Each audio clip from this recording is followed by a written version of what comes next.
Tout ça vient effectivement de la première définition méthode qui est formulée comme une toile tendue sur châssis peinte de la même couleur que le mur sur lequel elle est accrochée.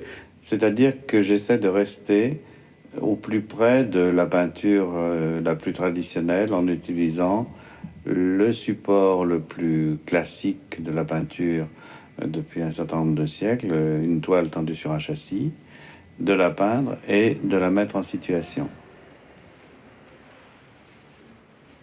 Ce type de travail, qui se déroule maintenant depuis un peu plus d'une trentaine d'années, permet d'envisager une intervention dans un musée de type tout à fait classique et en tenant compte de la collection, c'est-à-dire un travail qui soit tout à fait spécifique au lieu, au musée, aux différentes périodes de la collection et en même temps à l'architecture du lieu.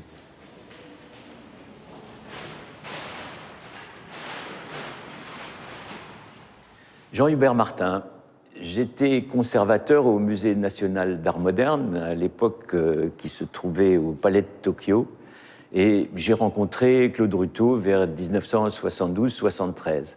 Le travail de Claude Ruteau me paraissait extrêmement intéressant à cause de sa radicalité.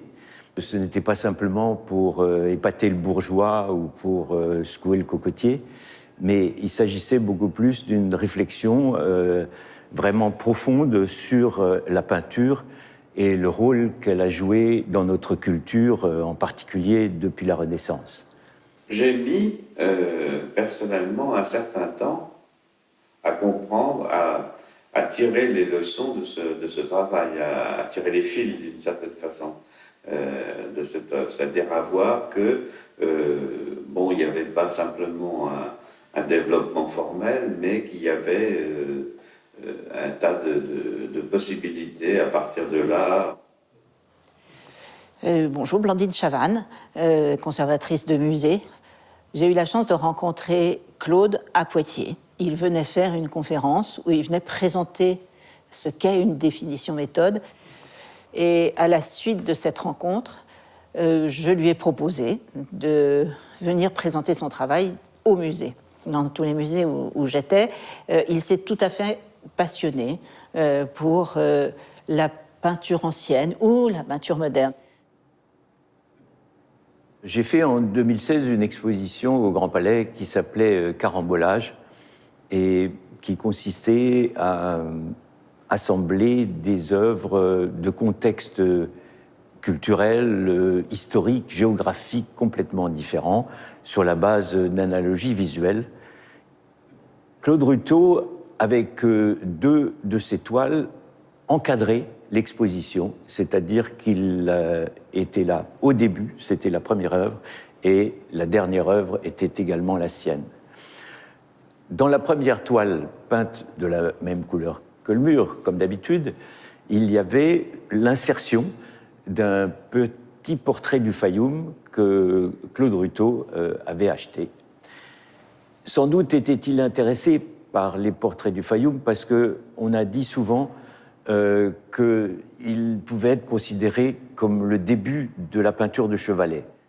Pour le portrait du Fayoum, c'est une histoire un peu particulière.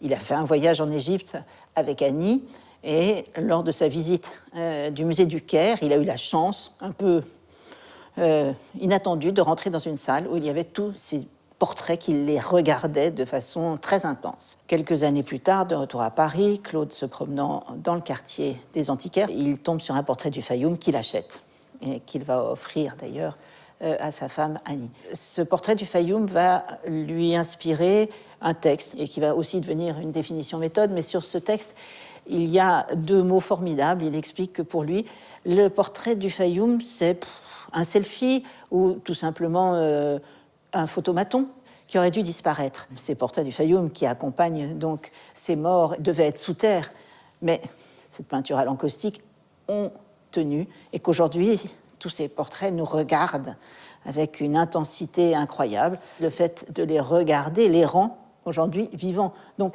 comme les définitions méthodes de Claude Ruteau, qu'il faut réactualiser, que nous devons toujours rendre vivante, cette actualisation de la peinture était une chose essentielle. La toile, elle n'est plus le sujet même de la peinture, elle est quelque chose qui donne à voir. Il y a l'absence du tableau, puis en même temps, il y a le fait que, moi, j'ai pas besoin de mettre de tableau au milieu. En fait, il y a le tableau, il est là, mais il est à la fois à l'extérieur, à l'intérieur. Et donc ça, c'est un autre propos qui est plus pictural, disons, à une autre époque de la peinture.